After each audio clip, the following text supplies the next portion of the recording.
Il ne faut pas avoir peur. Bonsoir à tous, vous êtes sur Géopolitique Profonde, la chaîne qui est là pour remplacer les médias subventionnés. N'oubliez pas de vous abonner à la lettre de Géopolitique Profonde tous les mois. Vous cliquez sur le lien en description et vous aurez des articles de très très haut niveau avec de la vraie information que vous ne trouverez nulle part ailleurs. Alors on va reparler d'école, de rentrée scolaire, de laïcardisation de l'école, on va parler de l'instruction en baisse, de l'illettrisme, de l'éducation sexuelle, de la délinquance. On va parler de tous ces sujets dont on ne parle pas dans les grands médias parce que visiblement il faut pas, c'est un tabou, hein, il faut surtout rien dire. Avec ça, j'ai aujourd'hui quelqu'un que j'aime beaucoup, que je reçois assez souvent d'ailleurs, Farida Belgoul. Salut Farida, comment tu vas? Eh ben écoute, je vais très bien, et toi?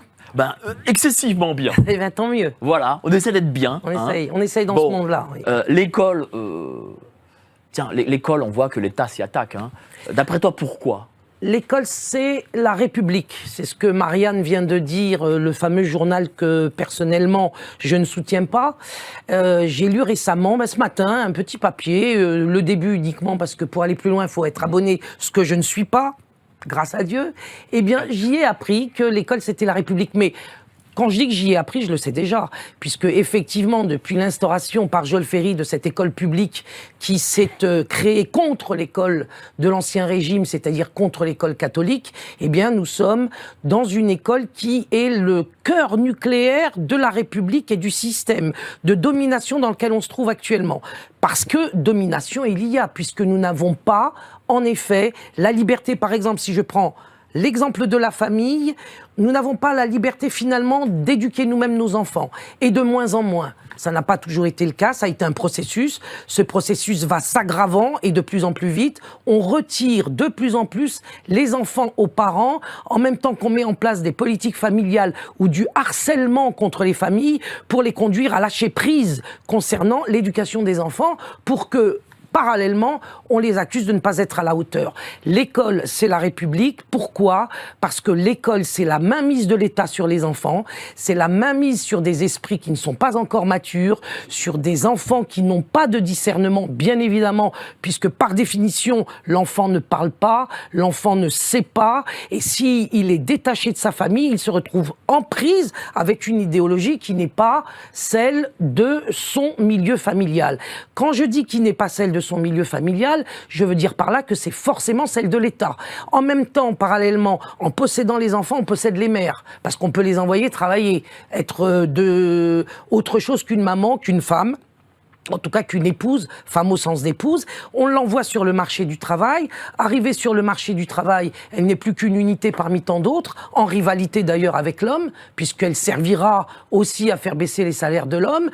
Les salaires de l'homme baissant et celui-ci se retrouvant en rivalité avec son épouse ou avec les femmes en général, eh bien on va vers les conflits hommes-femmes et les conflits conjugaux qu'il faut que, aujourd'hui, la famille ayant éclaté, les enfants sont en danger parce qu'ils sont pris de main de maître et de maîtres négatifs dans les rouages de l'éducation nationale, et ça peut aller très très loin puisque c'est à partir de l'éducation nationale qu'on fabrique l'illettrisme et c'est avec l'illettrisme qu'on fabrique la délinquance. On a l'impression que l'école, c'est devenu une forme de bras armé de la République, certes, mais qui est la République devenue le bras armé du capitalisme, et c'est-à-dire qu'il faut créer des consommateurs, c'est-à-dire des gens qui ne réfléchissent pas, qui ne comprennent pas spécialement, mais qui consomment des produits, qui consomment du loisir, qui consomment aussi toutes choses, pour faire en gros tourner la machine économique.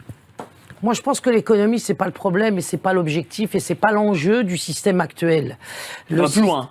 Oui, beaucoup plus loin, et l'enjeu, il est spirituel. C'est-à-dire que nous avons affaire à une mondialisation qui n'est pas une mondialisation économique, de la même façon qu'on a eu affaire à des colonisations qui n'avaient pas le seul objectif économique dans leur cible. Ce qu'ils veulent, c'est transformer l'homme créé par Dieu. Donc je sais que je fais rigoler. C'est l'homme nouveau ? C'est l'homme, c'est l'homme nouveau. C'est plutôt l'homme, je dirais, égaré, pris dans les filets de la perversité narcissique, où l'ego le possède à tel point qu'il n'est plus du tout en mesure de poser des actes de générosité et qui, par conséquent, n'a pas de discernement, pas beaucoup de discernement. Voilà. Donc l'objectif, c'est pas tellement gagner de l'argent sur les gogos que nous sommes, parce que finalement, l'argent, ils le fabriquent. Donc ils n'ont pas besoin de notre argent pour être les plus riches du monde. Ils nous appauvrissent non pas pour s'enrichir, ils nous appauvrissent pour nous dominer, pour nous faire croire que l'argent est le moteur du monde et pour que nous courions derrière ce fric.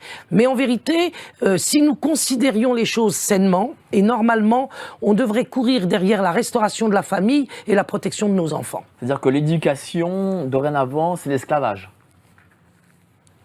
C'est esclavage de quel point de vue? Parce que si, encore une fois, on pense à esclavage sur la seule dimension économique, c'est pas... Non, c'est un esclavage par le contrôle, un esclavage moral. C'est un esclavage spirituel. On veut nous couper de nos racines qui nous rattachent au ciel. Ça, c'est le premier, je dirais, objectif. C'est l'objectif primordial. Pour y parvenir, on nous coupe de toutes les racines secondaires. On nous coupe de notre identité. On nous coupe de nos conjoints, des éléments qui constituent notre attache à notre pays, ou à notre terre, ou à notre milieu social. Donc on fait tout pour que arriver à cet objectif primordial qui est que nous ne sommes plus des créatures créées par Dieu. Nous ne sommes que des éléments épars, dispersés, sans objectif, ni sans aucune finalité qui soit censée. Et dès lors que nous sommes réduits à n'être que des petits égos éclatés dans l'univers, eh bien, effectivement, c'est le diable qui l'emporte. Voilà, c'est ça. C'est ce que je voulais te dire. C'est que si on veut nous détourner du spirituel, eh bien, c'est parce que c'est une création satanique. C'est ça.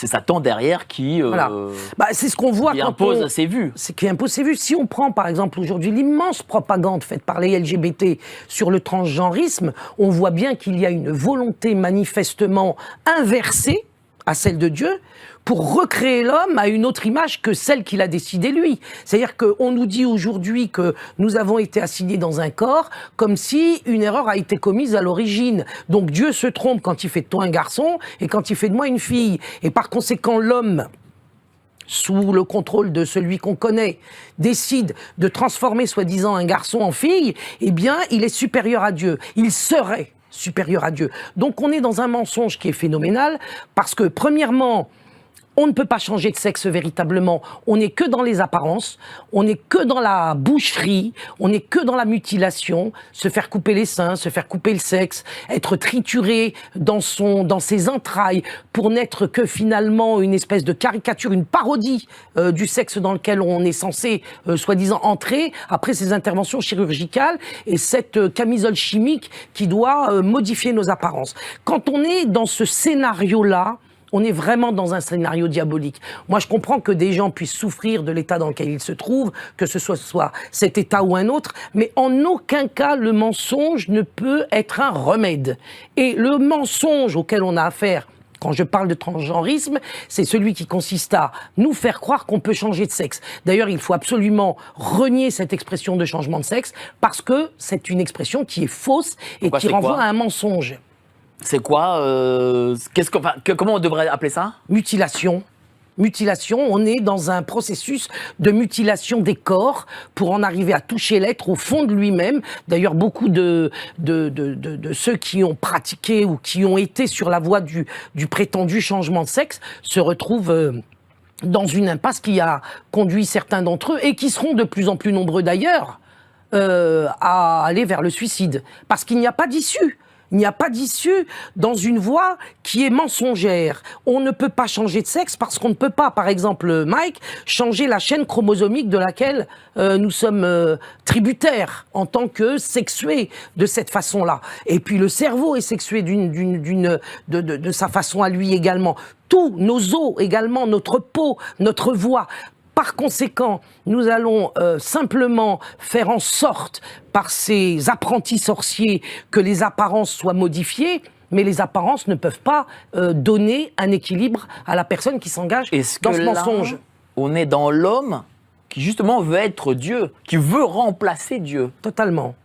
De toute façon, c'est le Satan, pour parler de cette façon-là. C'est le grand pervers narcissique, moi je l'appelle. Parce que nous sommes dans une société aujourd'hui et dans un monde qui travaille énormément à conduire les populations à la perversion narcissique. D'abord parce que nous avons, comme gouvernants, le plus souvent, des espèces de pervers narcissiques qui ne pensent qu'à leur...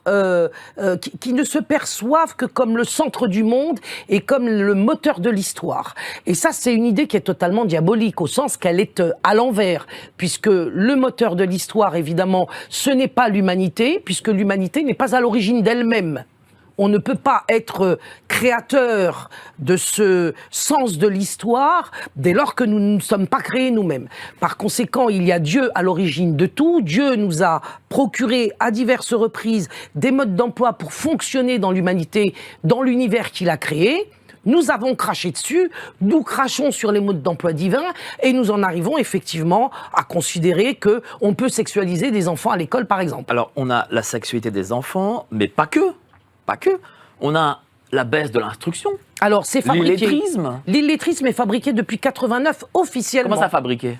Fabriqué parce que Jospin... Par l'exécutif, c'est-à-dire que l'État impose, en gros, sciemment l'illettrisme aux enfants? Oui, par des méthodes scientifiques qui mettent en place une impossibilité d'apprendre. C'est-à-dire que si on prend, par exemple, la globalisation des enseignements, où le maître n'a plus le droit de faire des leçons, où il n'y a plus d'exercices répétitifs, où les matières comme l'orthographe, l'élocution, la grammaire, la conjugaison ont véritablement disparu des programmes pour laisser la place à tout ce qui est, à tout ce que sont les projets divers et variés, écologiques, LGBT et autres billevesées du genre.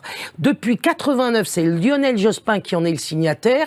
Il y a une loi d'orientation, donc un texte officiel qui dit plus de cours, plus de répétition, plus de transmission en un mot. Le garçon, la fille à l'école, je dis garçon et fille à dessein, bien sûr, parce qu'on a affaire à des garçons et à des filles à l'école, eh bien les enfants doivent eux-mêmes rechercher leur propre savoir.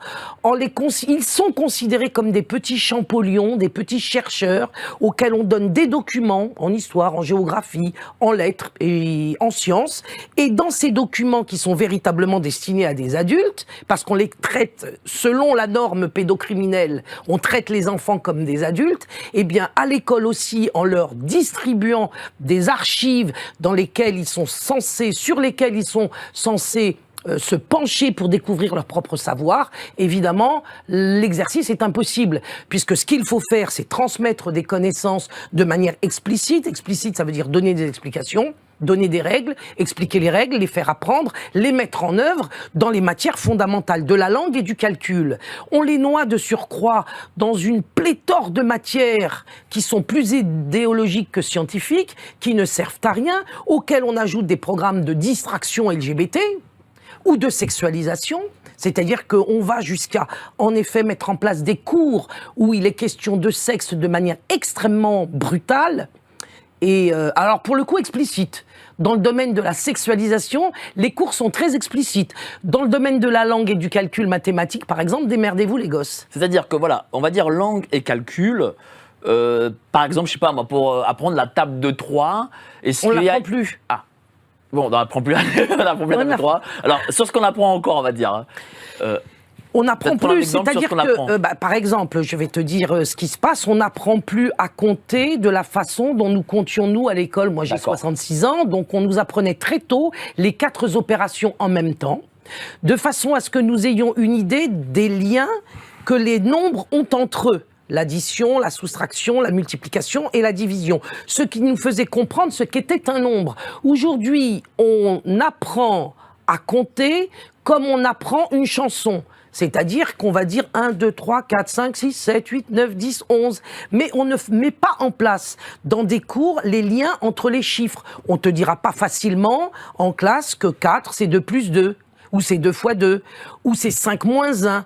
Et on n'introduira pas la division avant, je crois, le CM2, alors qu'il est important d'introduire cette opération dès le CE1, le CE2, en même temps que les 3 autres opérations, pour que tous les liens entre les nombres soient bien clair dans l'esprit de l'enfant et qu'il sache ce qu'il fait. Ce qu'il fait, ça doit lui être enseigné par un maître. Or, il n'y a plus de maître. Et on reporte à plus tard l'opération de la division, par exemple, qui est une opération fondamentale et qui conduit des adolescents. Moi, j'ai eu des élèves en terminale qui savaient toujours pas faire une division. Ah, en terminale? En terminale, puisqu'on leur a jamais appris. C'est-à-dire qu'on va vous dire, c'est les Arabes et les Noirs qui foutent le bordel en classe, excuse-moi l'expression, et c'est la raison pour laquelle aujourd'hui on enregistre un échec scolaire, un illettrisme phénoménal. En vérité, pas du tout. C'est l'État qui organise l'illettrisme dont les enfants d'immigrés ou les jeunes issus de l'immigration sont eux-mêmes les victimes. J'en veux pour preuve que quand je vais voyager en Afrique, dans des écoles au Burkina Faso, dans une brousse quelconque, et où je vois des maîtres avec 50 élèves par classe, avec des gamins qui se partagent une ardoise pour 3, ils savent lire, écrire et compter en langue française parfaitement. D'ailleurs, nous avons eu, à l'époque de la colonisation, lorsque les anciennes méthodes de l'Ancien Régime étaient en œuvre, de grands écrivains et de grands scientifiques issus de ces classes, justement, de coloniaux, qui pourtant étaient dans des conditions matérielles extrêmement difficiles. Aujourd'hui, vous avez les syndicats de gauche enseignants qui pleurent sur les moyens. Ce n'est pas une question de moyens. Je ne sais pas s'ils en ont conscience, c'est une question de volonté politique de créer l'illettrisme auquel les syndicats participent et collaborent, parce qu'ils sont d'accord avec les méthodes mises en œuvre, qui ne sont pas les méthodes de transmission, mais qui sont des méthodes de devinette. C'est-à-dire les enfants doivent deviner tous les jours, et ça les fatigue énormément. Ça conduit à une indiscipline et à des incivilités en classe qui sont épouvantables. Le maître, qui n'est plus le maître, mais le professeur des écoles, se retrouve massacré par des gosses qui n'en peuvent plus, mais tout a été fait pour. Et c'est-à-dire qu'ils doivent deviner pour le calcul, mais ils doivent deviner aussi pour la lecture. Pour tout. C'est-à-dire que, Par exemple, ils doivent deviner que EAU, ça fait O. On ne peut pas le deviner, puisque c'est comme si je vous disais, mon cher ami, je suis monitrice de auto-école, je vais vous apprendre à conduire, mais je vais rien vous dire. Je vais vous laisser découvrir. Donc prenons la bagnole, partons, vous allez voir un panneau sens unique, vous ne savez pas que ce panneau signifie que vous ne pouvez pas emprunter cette voie. Eh bien, vous allez l'emprunter, vous allez vous frapper de face avec une autre voiture, et là on vous dira, tu vois, il fallait pas rentrer dans la route. Sauf que vous êtes défiguré par l'accident. Ouais. Eh bien, c'est ce que vivent nos enfants au jour le jour. C'est-à-dire qu'il faut qu'on comprenne. Les parents doivent entendre que leurs enfants souffrent à l'école en raison des méthodes qui sont mises en place par l'État, pour lesquelles on a formé des enseignants, notamment à l'IUFM et puis dans leurs écoles bidons, où aujourd'hui on dit que on forme des enseignants alors qu'on ne les forme pas, on les déforme. Pourquoi il y a une crise de recrutement des enseignants? Parce que le boulot est devenu impossible, parce qu'on est en présence d'enfants qu'on ne peut plus gérer, parce qu'on ne peut pas leur apprendre quoi que ce soit. Tu as dit quelque chose de très intéressant. EAU, bon, ça fait O, et on demande à l'enfant de deviner que EAU, ça fait O. Exactement. C'est-à-dire, dans quel sens tu dis ça? Tout simplement qu'on leur donne des textes dès le premier jour en CP, ils ne connaissent ni A ni B ni C, oui. D'accord? On les met en présence d'un texte qui contient 10 000 inconnus. Ces 10 000 inconnus sont sous la forme d'un texte qui raconte une histoire, et toute la journée, le professeur des écoles, parce que celui-là, je ne peux pas l'appeler le maître. Le professeur de l'école va ressasser, répéter le texte, et à la fin de la journée, les mômes vont l'apprendre par cœur, le sauront par cœur. Ils rentreront au bout d'une journée chez eux en disant « Maman, je sais lire ». Maman, je sais lire. La maman qui est pas idiote va dire « Lis-moi ce mot-là » en ciblant un mot particulier du texte, et évidemment, le gamin ne pourra pas le déchiffrer. Et c'est par la fréquentation des textes, des phrases globales tous les jours que le môme va être obligé de faire l'effort absolument surhumain et inhumain, surtout parce qu'il ne respecte pas cet effort-là, le fonctionnement naturel du cerveau, c'est-à-dire le cerveau a été créé par Dieu pour fonctionner d'une certaine façon. À l'école, on fait fonctionner le cerveau à l'envers des injonctions divines, je dirais. C'est-à-dire qu'au lieu d'aller avec une inconnue par séance et de rajouter une inconnue à une inconnue en donnant les explications qui permettent de construire le mot par petite unité, on donne des phrases ou des textes entières, et c'est la fréquentation des textes et des phrases globalement qui doivent conduire l'enfant à deviner que chapeau, eh bien effectivement le EAU de la fin, parce qu'il aura entendu en regardant la silhouette de chapeau, avec le maître qui dit ce mot-là c'est chapeau, eh bien que le EAU veut dire se prononce haut. Mais à aucun moment, sauf quand le maître il en peut plus parce que c'est un souk invraisemblable dans sa classe, il va balancer le secret. C'est-à-dire qu'aujourd'hui, nos enfants à l'école vivent dans le secret de la langue. On ne leur dit pas comment déchiffrer les sons. Et vous appelez à la mise en place d'un euro numérique. Absolument. Absolument. Nos élites déroulent leurs plans contre nous.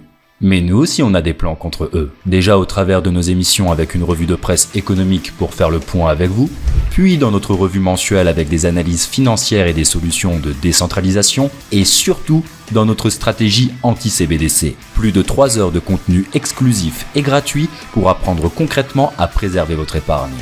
Au programme, protection anti-crise, anti-banque, anti-État et bien d'autres solutions. Le temps joue contre nous, mais on peut se défendre.